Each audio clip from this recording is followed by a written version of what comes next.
ज़िंदगी सच में बस तभी खूबसूरत होती है जब आपका हमसफ़र आपको प्यार और इज्जत दोनों दे। किसी को चाहो तो इतना चाहो कि किसी और को चाहने की चाहत ही ना रहे।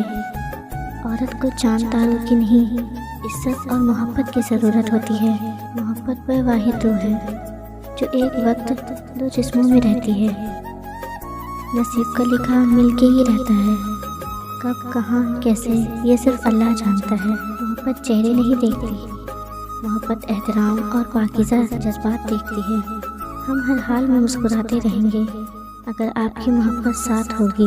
उनका मेरे रूबरू आना वक्त का सबसे कीमती लम्हा है। मुझे अपने ख्याल से भी मोहब्बत है क्योंकि उसमें सिर्फ तुम हो। अब सफ़र जो भी हो, हम सफ़र तुम ही हो। वह दिन सबसे खास होगा जिस दिन मेरा आपसे निकाह होगा। बात सिर्फ इतनी सी है कि तुम हो तो हम हैं।